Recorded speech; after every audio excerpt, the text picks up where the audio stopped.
Olá!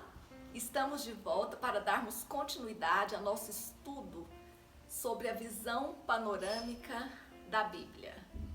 Nós temos feito todo um percurso histórico acerca da vida do povo de Israel. E como essa é a nossa última aula sobre os profetas menores, penso que mais uma revisão de tudo que nós vimos até aqui seria muito bom para nós continuarmos organizando o nosso pensamento. Então, a história da Bíblia, nós sabemos que começa com o livro de Gênesis. Até o capítulo 11, Gênesis vai tratar da criação de todas as coisas, do pecado, do homem, da família, do universo, tudo o que diz respeito à criação está até o capítulo 11 e finaliza com a construção da Torre de Babel. A partir do capítulo 12, Deus chama Abraão e é por meio deste homem que a nação de Israel vai ser formada. Segue toda a sequência da vida de Abraão, Isaac, de Jacó, no livro de Gênesis. E nós terminamos esse livro com a morte de José, filho de Abraão. O livro de Êxodo dá sequência a essa história. Porém, essa sequência vai até o capítulo 18, porque a partir do capítulo 19, nós veremos que há uma suspensão da narrativa que segue por todo o livro de Levítico, que nós enfatizamos vários momentos que tem essa suspensão da narrativa, e essa suspensão da narrativa vai até Números, no capítulo 10, a partir do versículo 11. A história, então, que segue a partir de Números, no capítulo 11, vai dar sequência, então, à questão histórica. Mas, novamente, em Deuteronômio, tem a suspensão da história, mais uma vez, que nós vimos que lá o povo chegou nas campinas de Moabe, está próximo a conquistar a terra, e lá Moisés vai repetir a lei para a nova geração, visto que a geração que tinha saído do Egito acima de 20 anos havia morrido no deserto por conta que murmuraram e desobedeceram a Deus, e Deus estabeleceu esse castigo. A sequência histórica, então, de Números vai alcançar o livro de Josué. Em Josué, o povo conquista a terra. Em Juízes, depois da morte de Josué, nós vemos uma apostasia generalizada na nação. E é nesse contexto que acontece a história de Ruth. A sequência histórica do livro de Juízes está justamente nos livros de Samuel, no primeiro e no segundo livro de Samuel, e a sequência histórica segue nos livros de Reis, no primeiro e no segundo livro de Reis. Lá nós ficamos sabendo que a nação de Israel se tornou uma nação por meio da nomeação de Saul como rei, mas foi desaprovado por Deus. Deus levantou Davi, alcançou o esplendor, o reinado de Israel no reinado de Salomão, filho de Davi, e infelizmente a nação foi dividida no reino de Roboão, filho de Salomão e neto de Davi. Depois da divisão da nação, as 10 tribos do norte são levadas pela Síria e posteriormente as 2 tribos do sul são levadas pela Babilônia. É assim que termina o livro de Reis, o segundo livro de Reis, com a destruição da nação de Judá. Ou seja, essa nação levada em cativeiro para a Babilônia. O que ocorre? Ocorre que a sequência dessa história nós veremos em Esdras e Neemias. Só que essa sequência se dá porque o povo ficou cativo, conforme o profeta Jeremias tinha dito, que seria 70 anos. E essa história, então, continua em Esdras e Neemias. Portanto, conforme nós vimos, em Esdras e Neemias finaliza a história do povo de Israel. A história de Esther acontece nesse período histórico de Esdras e Neemias. E nós vimos que o primeiro e o segundo livro de Crônicas foram escritos depois do retorno do povo para animar o povo a reconstruir a terra e demonstrar como Deus tinha uma grande promessa para o rei Davi e, portanto, tinha a promessa de restabelecer essa nação.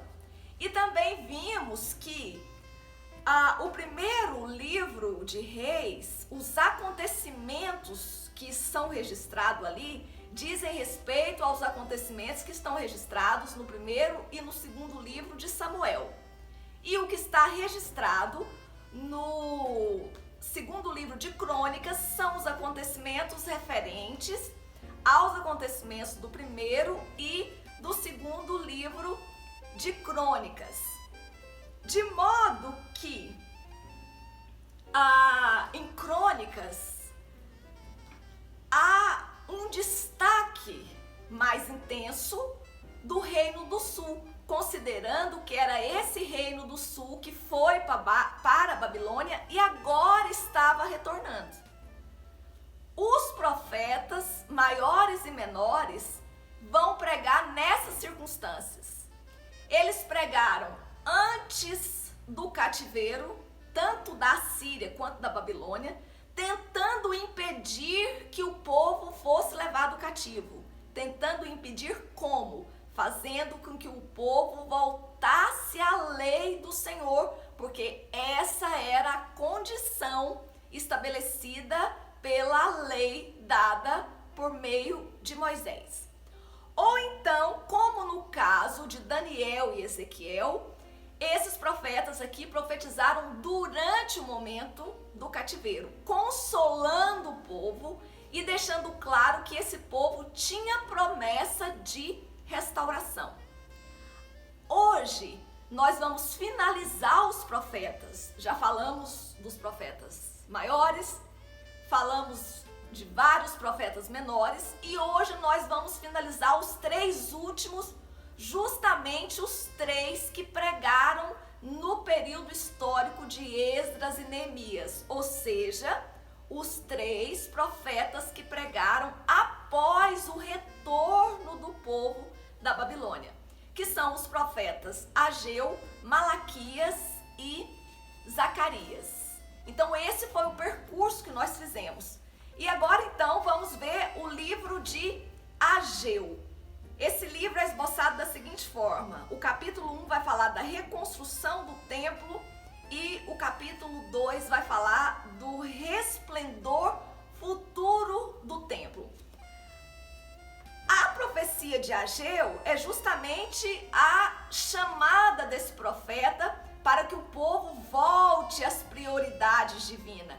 Eles acabaram de enfrentar um castigo de 70 anos e eles precisavam efetivamente se voltar para essa lei. É uma mensagem que fala não somente ao povo, mas também aos líderes do povo, logo depois então do exílio. E o profeta Ageu especificamente, ele vai estimular a restauração do templo. Ele foi o primeiro profeta a profetizar após o exílio. E essa profecia é de cerca de 520 a.C. Esse profeta foi contemporâneo de Malaquias, a sua linguagem é extremamente simples, mas profunda. Era idoso, porque nós sabemos que ele contemplou a destruição do templo e agora tem a alegria de motivar a reconstrução do templo. E nós sabemos exatamente o período que esse profeta profetizou. Foi de agosto a dezembro do ano de 520 a.C. Os primeiros judeus haviam retornado para reconstruir o templo, as casas tinham sido reconstruídas, os campos deveriam ser novamente semeados e a vida civil e política deveriam então ser reorganizadas. Esdras e Neemias cooperaram com toda essa reconstrução da nação. Cerca de 50.000 pessoas que atenderam imediatamente ao edito de Ciro, que era o rei medo-persa, que fez o edito permitindo o retorno de Judá para a sua terra.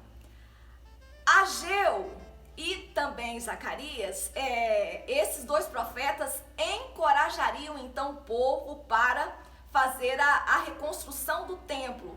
E os profetas esperavam então um reavivamento religioso e que tinha muito sentido considerando a alegria de ver as promessas de Deus tendo sido cumpridas, Com Ageu então, conforme eu enfatizei anteriormente, começa esse último período profético. Antes do exílio, os profetas anunciavam o castigo, tentando impedi-lo. Durante o exílio, os profetas pregavam a consolação e a esperança. Os profetas diziam, olha, apesar do nosso transtorno momentâneo, a nossa perspectiva é sempre de fé e esperança no futuro por conta das promessas de Deus. E depois do exílio, a exortação à restauração. Sobre isso, vamos ver aqui o que diz o profeta Ageu no capítulo 2, versículo 4. Ora, pois, esforça-te, Zorobabel, diz o Senhor, esforça-te, Josué, filho de Josadaque, sumo sacerdote, e esforçai-vos, todo o povo da terra, diz o Senhor, e trabalhai, porque eu sou convosco, diz o Senhor dos exércitos. A ordem era para que o povo se esforçasse e trabalhasse na reconstrução do templo e da cidade, dos muros, conforme também nós vemos em Neemias. Agora, a mensagem de Zacarias é uma mensagem profética extremamente complexa, considerando que essa mensagem é dada por meio de visões. Do capítulo 1 ao 8, nós vemos visões de condenação e de esperança. Do capítulo 9 ao 14, nós vemos a fala do profeta, as visões do profeta no que diz respeito à futura salvação de Jerusalém. Essa profecia é dirigida aos judeus que retornaram a Jerusalém e haviam recomeçado a reconstrução do templo. A mensagem agora é de conforto e de promessa quanto às futuras bênçãos da nação. E tudo isso, então, enchia o povo de esperança. Zacarias se identificou como autor da profecia, e essa profecia é de cerca de 520, 518 a.C. Em Esdras, no capítulo 5, versículo 1 e 6, 14, nós vemos a figura de Zacarias que aparece ao lado de Ageu nesse momento de reconstrução da obra do Senhor. Enquanto Ageu é mais prático em suas colocações, Zacarias fala mais da parte espiritual. Sua linguagem é mais apocalíptica. Ele começou sua profecia com um alerta sobre a atitude do passado e do presente. Seguem-se 8 visões de cunho apocalíptico, recebidas numa única noite. Para sua interpretação, Zacarias necessitou de um anjo. E aqui uma ressalva: todas essas visões bíblicas, elas são explicadas pela própria Bíblia. Então, aqui, quando estivermos lendo detidamente o livro do profeta Zacarias, nós perceberemos que as visões são explicadas a Zacarias por meio da explicação do anjo. No final dessas visões, há a coroação de Josué, filho de Josadaque, que é o sumo sacerdote, que é o símbolo do Messias, o nosso grande sacerdote e rei, que nós começaremos a estudar nas nossas próximas aulas, quando nós iniciarmos o Novo Testamento. Depois dessas visões, a profecia traz mensagens de restauração, de exortação e de esperança por conta da presença do Messias, conforme nós vemos aqui no capítulo 10, versículo 6. E fortalecerei a casa de Judá e salvarei a casa de José e tornarei a plantá-los, porque me apiedei deles e serão como se não tivera rejeitado, porque eu sou o Senhor, seu Deus, e os ouvirei. Ao final, então, que nós possamos finalizar o nosso entendimento com a convicção de que mesmo após uma mensagem de juízo, seguir os caminhos do Senhor, sempre há espaço para a esperança, para a consolação. E agora, finalmente, nós falaremos do profeta Malaquias, a última voz profética, e depois nós só veremos a voz profética por meio de João Batista anunciando a vinda, a chegada do nosso Messias. Como que o livro pode ser esboçado?